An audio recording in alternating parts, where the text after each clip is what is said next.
Hey there everybody, Eric from Outer Limitless coming at you today with another video. Now in today's video we are going to look at this rifle, the Ruger American Gen 2. Now this is a rifle that for me, as soon as I saw the Gen 2 announced about a couple of years ago at this point, I knew I wanted to get my hands on one for a number of reasons. Keep in mind the fact that today, well, I am just simply an enthusiast. I am absolutely not an expert by any means, but I am absolutely an enthusiast. And when I saw this rifle, I knew that it would really add another excellent rifle option for me in my firearms journey. And so whether you're somebody who's a novice, whether you're getting into shooting, whether you're an expert and you just want like a nice, reasonably priced and just effective rifle, the Ruger American Gen 2 in my opinion, has something for everybody. Now, especially considering the fact that there are a number of different barrel lengths, there are a number and a wide variety of different calibers, so it really does give you some flexibility and versatility to meet your needs. And so again, the Ruger American Gen 2 bolt-action rifle, and in my particular case, chambered in .223. Now I'll get into the reason why I picked that particular caliber in just a little bit, but keep in mind the fact that this is what they consider to be the standard version. So you have your gunmetal gray Cerakote, beautifully done on the barrel and the receiver, and a couple of additional matching parts. You end up with the polymer stock in this dark gray with this gorgeous splatter pattern, which I really enjoy. I love the way this looks, and it's really what kind of captured my attention right away. And then furthermore, they offer this in a ranch model, which is a little more compact, has more of the 16-inch barrel. And then they have the Predator model, which has the longer barrel being 22 inches. So this for me was that perfect middle ground where I get the long enough barrel, so I should get some pretty good ballistics, but it's not too short. It's also not too long. It just kind of found that sweet spot for me.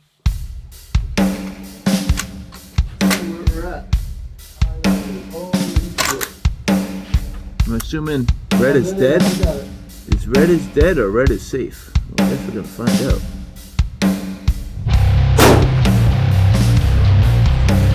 Red is dead.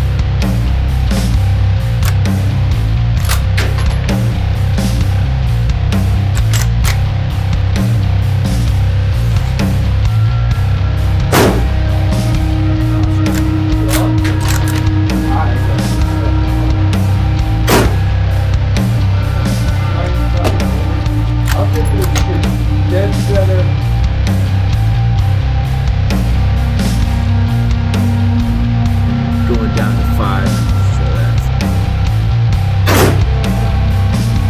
Oh yeah, it's bolt action.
So at 25 yards to start, it's just a little bit high.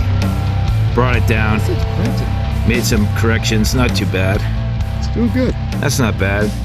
That, you can see, you know, I'm holding exactly in the middle there. Okay. So I'm clearly a little high and left. This one I know I pulled it. Yeah. And that one I made a bad adjustment. So I'm just still a little high and left centering. So we'll see how Nice. now it's gonna spread on me a bit. So maybe I'll go for the number 8. We'll see. Now again, with all the different caliber options, this again being in 223, which makes this the model 46909. So the Ruger American Gen 2 model 46909.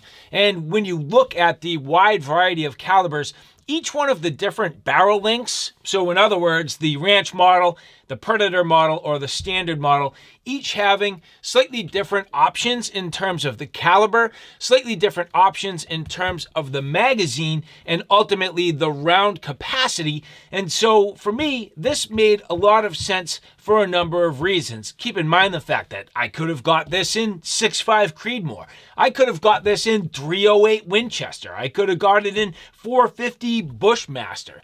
So why 223? Well, you know, in my opinion, you kind of need to think about the type of shooting that you do, where you're going to shoot, and why you're going to shoot a particular rifle.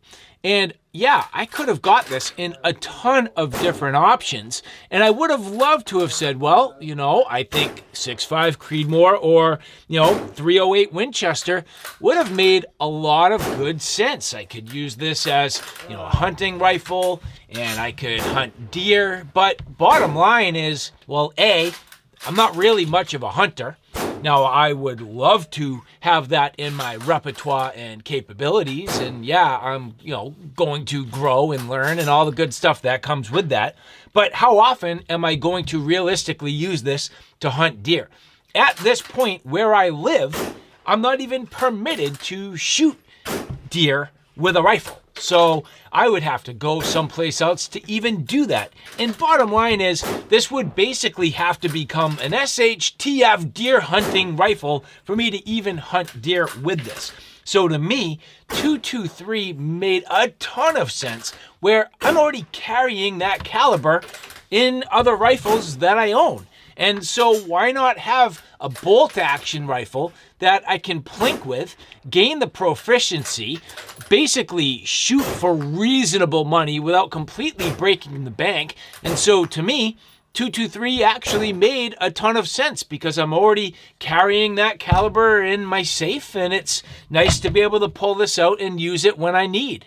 And so again, as we go through this in detail, first we'll talk about the barrel. So I already mentioned that it has that beautiful Cerakote, the entire length, just absolutely gorgeous. 20-inch cold hammer forged barrel with these real deep flutes. This is considered to be a free-floating design. So free-floating, doesn't have any, you know, clamps holding it down or anything like that. Very, very beautiful in terms of the fluting. Now, that does a couple of things. First off, absolutely has that aesthetic appeal. It's really gorgeous, beautiful the way they've done this. But it really does have more of a functional design where that helps to reduce weight, and especially at the muzzle end, yet at the same time, it retains its rigidity. It's not going to have too much in the way of flex or give as you shoot, which is fantastic. So still has some stiffness and helps to maintain accuracy. And you'll notice that the barrel tapers from about 1.15 inches all the way down to 0.725 inches, where it mates up with this radial port muzzle brake. So this here being a threaded barrel, and this is threaded on your basically factory installed muzzle brake, a radial design, fairly standard in terms of the thread, and again, Cerakote to match, absolutely gorgeous. And then in terms of the interior rifling, a 1-in-8 right hand twist, and then this has 5 grooves. So, you know, again, I'm certainly not going to be an expert. However, at least from what I've come to understand, The construction is sound, a little bit sort of higher end than some of the cheaper rifles out there, especially the fact that it has that fluting, the beautiful Cerakote, and just awesome finish overall.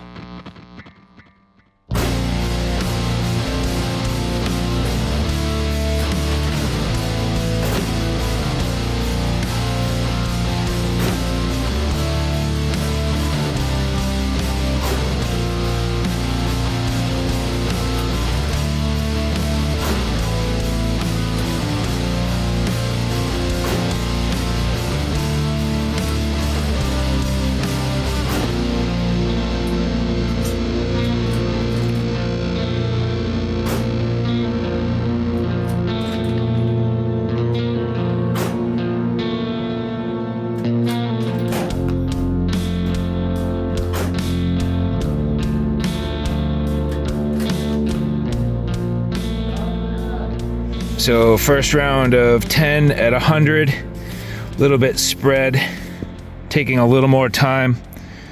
On the second round, you can see lost one, but that's not bad. I mean, at 100 yards, that's maybe 2.5 inches.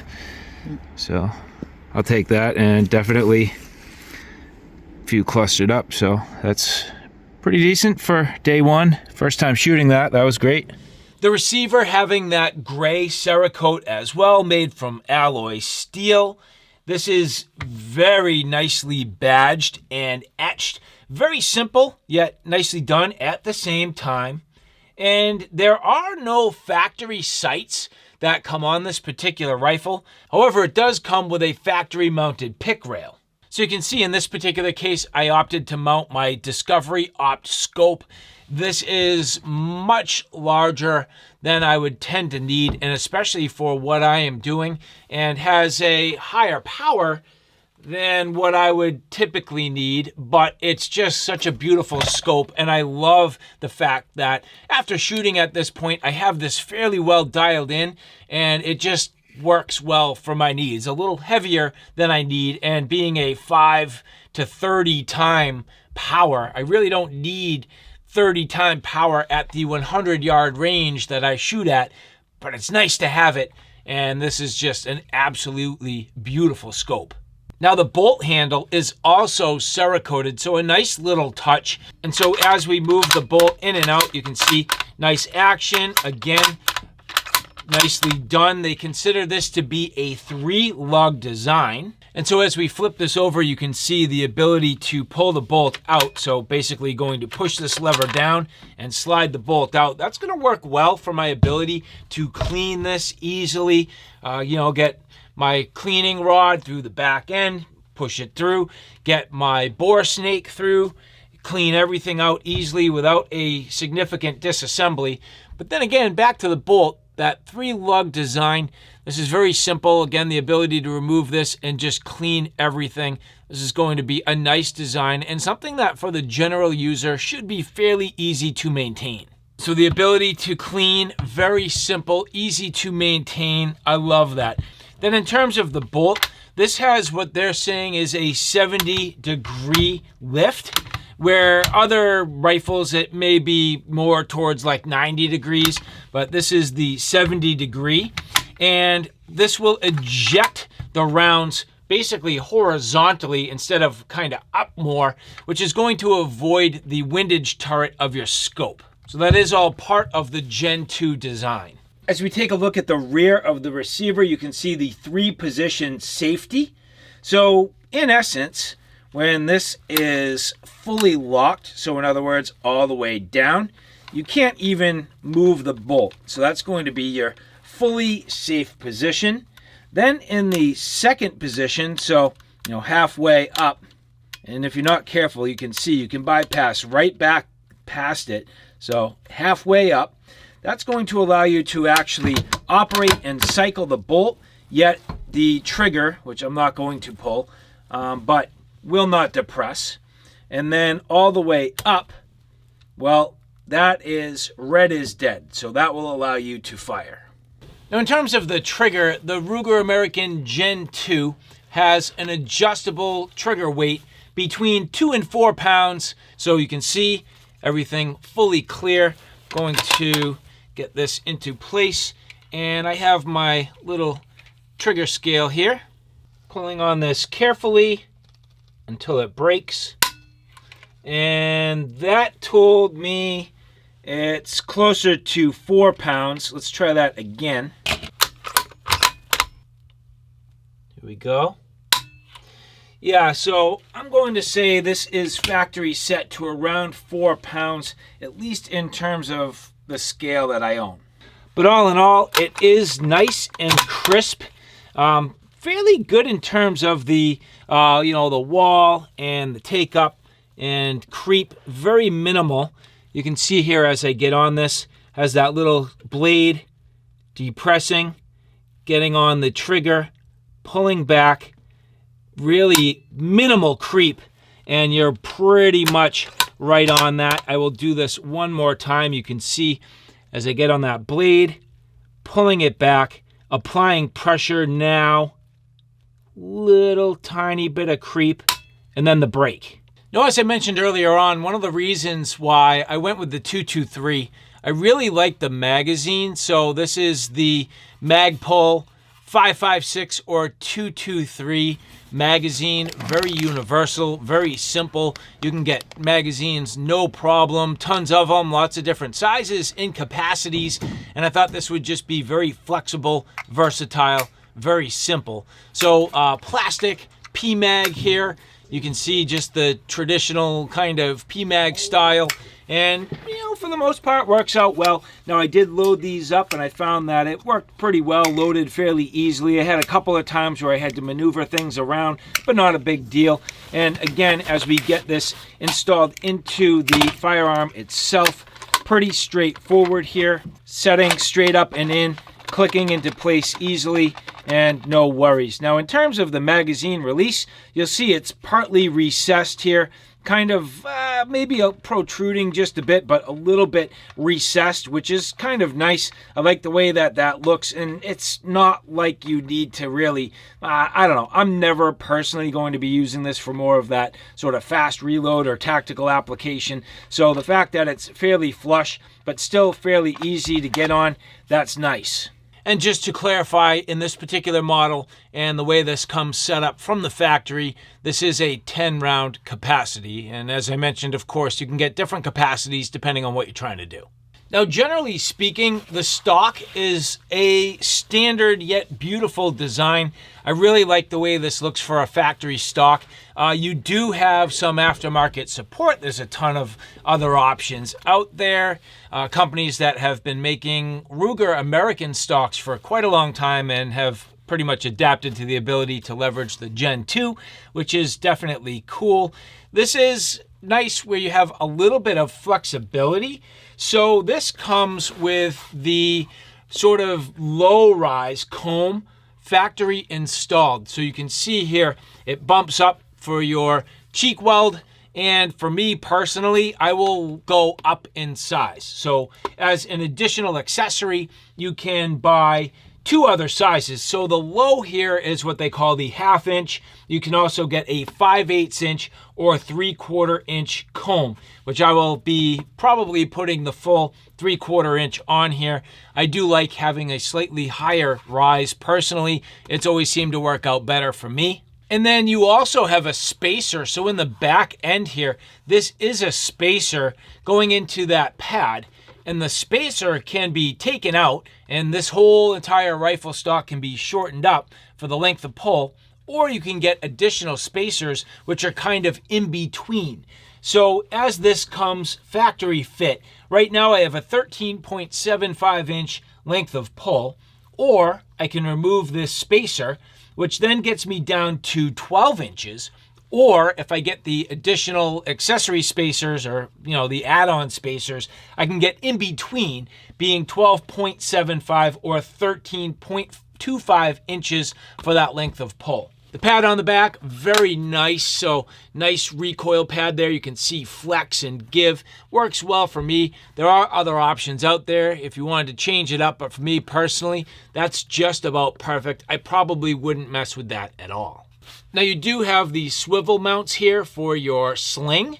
That's just fine. I like more of the QD style, so I might need to add adapters. And in terms of the way that I would carry this, not quite my official cup of tea, but it'll work good enough. And I'm not really going to be slinging this around too much anyway for my particular needs, so I feel like these will work just fine. And the only other thing to consider is, of course, that means that I'm limited in terms of mounts, and so I would need more of that swivel style connection for a mount, where I have a lot of, I would say, just pick or M-lock. So that's going to be a little bit limited, and I would need to adapt. And again, that's just fine. This will be a little bit limited, and chances are pretty good I'll probably just use myself some bags and, you know, the more like sandbag style rests for my particular shooting needs with this rifle. But all in all, a beautiful rifle nonetheless. Final thoughts here, there is some reasonable aftermarket support. It's not going to be quite as robust as other models on the market, or, you know, the original Gen 1, but they're getting there. The Gen 2's been out now for a couple of years, so companies are starting to pick up and, you know, provide options, and there are some gorgeous aftermarket stocks that I'm looking at right now that would just take this kind of to the next level, which again, 223, I'm not looking to like make any sort of real substantial hyper tight groups, but when you get it, it's just enjoyable and you love it, and it feeds the kind of beast inside that says, I'm shooting well and enjoying this and just enjoying the rifle, and it makes you want to get out there more. So the tighter and tighter you get, and the kind of more proficient you get, the better. And even for a reasonably priced and kind of entry-level rifle, this thing's awesome. I mean, it's just beautiful. It makes me feel good. I'm having fun. I love the idea now that I have the bolt action, getting my scope on, and just enjoying good time outside. And to me, that's really what it's about, the shooting experience and just growing with this hobby. So thank you guys for following along. I hope you enjoyed that. If you like this content, do me a favor. Take a look at my Outer Limitless channel, which is more on my primary gear. On that channel, I cover everything from hiking, camping, and backpacking experiences, all the gear that goes with it. So from sleep system, shelter system, knives, axes, backpacks, flashlights, you name it, that's my Outer Limitless YouTube channel. So all right, guys, thanks for stopping by. I hope you like what you saw. I hope you found it a little bit informative. If you like what you saw, please like, share, and subscribe. And as always, thanks for stopping by. Take care now. I'll see you soon.